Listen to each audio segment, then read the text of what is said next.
जम्मू कश्मीर में जब विभिन्न राजनीतिक दलों की सरकारें रहीं, तो आम जनता और समाज का हर वर्ग अपनी किस्मत को रोता था, कोसता था कि जम्मू कश्मीर करप्शन में विश्व के सभी रिकॉर्ड तोड़ देगा। परंतु आज जब जम्मू कश्मीर केंद्र शासित प्रदेश बन गया है और उपराज्यपाल का शासन है, तो वहां करप्शन में कमी नहीं आई, बल्कि चोरी छिपे चलती जा रही है। इस महामारी में अधिकारी बहुत नीचे स्तर पर गिर गए हैं। देसी मुर्गा दो और परमिशन ले लो।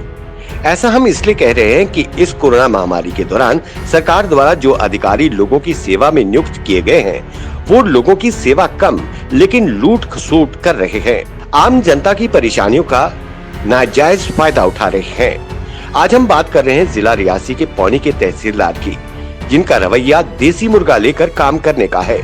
हमारी टीम तहसीलदार के कार्यालय के बाहर खड़ी थी। अचानक एक व्यक्ति देसी मुर्गा उठाकर तहसील कार्यालय के अंदर गया। हमें शक हुआ, हमने वीडियो बनानी शुरू कर दी। तभी वो व्यक्ति तहसील कार्यालय से बाहर निकला, तहसीलदार के क्वार्टर के बाहर खड़ा होता है, फोन लगाता है। एक महिला क्वार्टर का ताला खोलकर उस लड़के को अंदर ले जाती है और मुर्गा अंदर रखकर वो लड़का फौरन बाहर निकलता है और बाजार में टाइपिंग शॉप में कुछ कागज तैयार करता है। सर मेरा नाम है सलाम से, मैं जरा सर डेढ़ वक्त लेके जनता तक वहाँ से वापस आया। उन्होंने मुझे कोविड-19 में रखा, बोलने लगा आप कोविड ले गया। मैंने बोला मेरी वेरिफिकेशन कर रहा हूँ, मैं डिस्ट्रिक्ट के बाहर गया नहीं, मैं अपनी डिस्ट्रिक्ट के अंदर ही रहा हूँ। फिर उन्होंने मेरी वेरिफिकेशन की तो मैं अरुणाचल टोल से आगे गया नहीं था। उन्होंने मुझे 2 दिन रखा, फिर मेरी वेरिफिकेशन करके मुझे छोड़ दिया। फिर बोलने लगा मुझे मुर्गा ही खिला देना। किसने कहा ये मुर्गा खिलाने के लिए? तहसीलदार ने बोला। कौन से तहसीलदार? नायब तहसीलदार कौन? तहसीलदार कौन है और नायब तहसीलदार? नायब नहीं, तहसीलदार, खाली तहसीलदार। बोला मुझे मुर्गा ही खिला देना। मुर्गा ला देना। जी सर। तो आज आपने दिया मुर्गा? सर मैंने लाया मुर्गा, तो मेरी ये एप्लीकेशन की है, ये मैं बनाना चाहता हूँ। दिखाओगे? सर ये गाड़ी की है, ऊपर करके दिखाओ। 2 सवारी है, तो एक अपनी गाड़ी की बना रहा हूँ। मुझे कश्मीर जाना है सर। कश्मीर जाना है आपने? जी सर। तो उसी की वजह से आपने मुर्गा दिया था उनको? जी सर। कितने का आया था मुर्गा? मुर्गा सर 750। तो फिर आपने रखा कहाँ पे वो? तो सर मेरे दफ्तर में रखा है। किनके दफ्तर में? तहसीलदार के दफ्तर में। तहसीलदार के दफ्तर में। ये आपको फ़ोन पे बोला था उन्होंने कि मुर्गा दो हमें? जी सर। हाँ। तो फिर मुर्गा जब छोड़ने के लिए आप गए तो आपके साथ कौन गया था? Sir madam. कौन सी मैडम थी? ये ऑफिस की मैडम। फिर आपने उनको फ़ोन भी किया था कि आप जाओ और वहाँ पर आओ मुर्गा लेने के लिए? जी सर। नहीं, जैसे मैं आया उनको पता चल गया, फिर मैं चाबी दी, मुर्गा को छोड़ा अंदर। ठीक। हमने भी डायरेक्ट उसको सवाल पूछ लिया तो उसने पूरी कहानी सुना डाली कि हम लोगों ने कश्मीर जाना है, परमिशन लेनी थी, तो तहसीलदार ने मुर्गा मांगा, तभी तुम्हारी फाइल हम आगे करेंगे।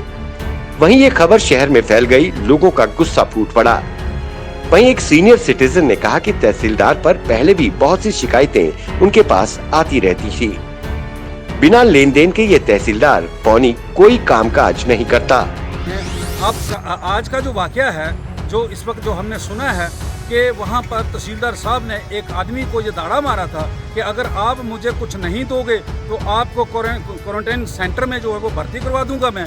और वो उसने डर के मारे फिर उसने ये कहा कि मुझे क्या चाहिए, उसने कहा कि आपको क्या चाहिए मैं क्या दूं।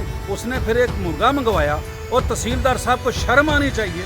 मुझे लगता है कि तकरीबन 1 लाख के करीब वो तनख्वाह लेता होगा और उसको इतनी शर्म नहीं आई कि गरीब लोग जो हैं, जिनकी भेड़ें, जिनकी बकरियां, जिनके मवेशी इस गर्मी में मर रहे हैं, वो तो पैसे देने को भी तैयार हैं। और फिर उससे मुर्गा लिया, मुर्गा लेकर के ये कहा कि तेरी फाइल बनाकर मैं भेजूंगा।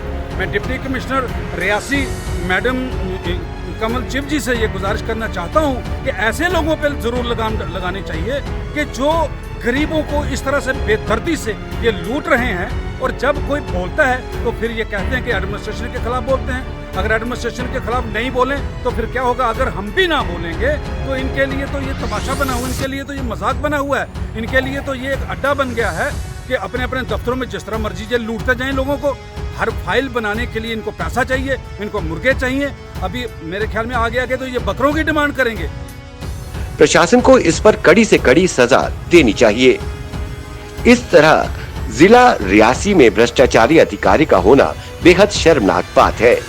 वहीं जब हमने एडीसी रियासी राजेंद्र शर्मा से इस पर बात की तो उन्होंने कहा कि अगर मामले में वो दोषी पाए जाते हैं तो प्रशासनिक कार्रवाई की जाएगी।